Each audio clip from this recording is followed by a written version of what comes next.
ప్రియ స్నేహితులారా, రామాయణం ప్రకారంగా తన భార్యని అనుమానించి విడిచిపెట్టేసినటువంటి రాముడు అజ్ఞానవంతుడు. బైబిల్ ప్రకారంగా నా భార్య ఏ తప్పు చేయలేదు, నీతిమంతురాలు అని మరీని తన భార్యగా చేర్చుకున్నటువంటి యేసేపు నీతిమంతుడు, జ్ఞానవంతుడు.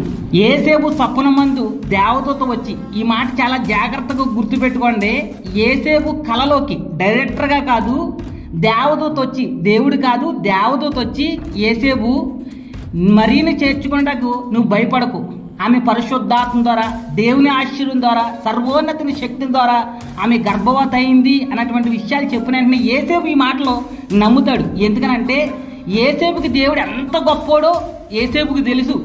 సర్వ సృష్టిని సృష్టించినటువంటి సృష్టికర్త, మట్టితో మనుషులు చేసినటువంటి దేవుడు, పురుషుడితో ఎలాంటి సంబంధం కలయిక లేకుండా నా దేవుడు కన్యకకి గర్భం రప్పించగలడు. కాబట్టి మరియ నీతిమంతురాలు అని నమ్మి మరియని యేసేపు తన భార్యగా చేర్చుకుంటాడో, తన జీవితకాలంలో ఎప్పుడూ కూడా అనుమానించకుండా కంటికి రెప్పలా కాపాడతాడు.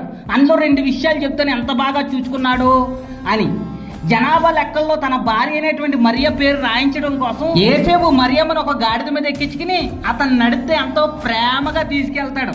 ఇది మొదటి విషయం. రెండో విషయం, హేరోదు రాజు మగపిల్లల్ని చంపేస్తున్నాడని తెలిసి యేసుక్రీస్తు చనిపోకూడదు అని ఆ హేరోదు రాజుకి కనపడకుండా దూరంగా తీసుకెళ్లిపోతాడు. అతను చనిపోయేంత వరకు కూడా మళ్ళీ యేసుక్రీస్తుని తీసుకురాడు. అలాగే తన జీవితకాలం అంతా కూడా యేసుక్రీస్తుని మరియమ్మ గారిని ఎంతో ప్రేమగా చూసుకున్నాడు యేసేపు. ఇప్పుడు రామాయణంలో ఉన్నటువంటి రాముడి గురించి తెలుసుకుందాం. రాముడు మనుష్యుల మాట నమ్మి, ముఖ్యంగా ఒక సాకలవాడి మాటలు నమ్మి 6 సంవత్సరాల వయసప్పటి నుంచి కాపురం చేస్తున్నటువంటి సీతని అనుమానిస్తాడు. ఆ అవమానాన్ని తట్టుకోలేక సీత అగ్నిలో దూకి బతుకుతుంది, కానీ ఉపకారం ఏముండదు. అదే ప్రదేశానికి రాముడిని నమ్ముతున్నటువంటి దేవుళ్ళు, దేవతలు అక్కడికి వస్తారు. ఇందాక చెప్పాను కదా గుర్తుపెట్టుకోమని. యేసేపు దగ్గరికి కల్లోకి దేవదూత వచ్చింది. దేవుడు కాదు, డైరెక్టర్గా కాదు. రాముడి దగ్గరికి మటుకు డైరెక్టర్గా దేవుళ్ళు, దేవతలు వచ్చి, అయ్యా నువ్వు రామావతారంలో ఉన్నటువంటి విష్ణువి, దేవుడివి, ఇలా ప్రవర్తిస్తున్నావేంటి అన్నట్టుగా మాట్లాడతారు. అప్పుడు రాముడు అంటాడా, అబ్బే నేను దేవుణ్ణి కాదు మనిషిని అని అంటారు. వాళ్ళు అంటారా నీ భార్య పతివ్రత అని అంటే, వాళ్ళ దగ్గర నమ్మునట్టు నటించి సీత గర్భవతి అయిన తర్వాత సీతకు కూడా తెలియకుండా ఆ తమ్ముడి చేత ఆశ్రమంలో కొడుపుతో ఉన్నటువంటి భార్యని విడిచిపెట్టేస్తాడు.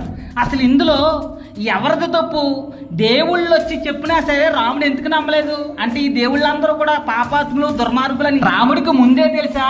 మరి సీత అగ్నిలో దూకి బతికింది కదా అంటే అగ్ని దేవుడు కూడా దుర్మార్గుడే, మంచోడు కాదని రాముడికి ముందే తెలుసా?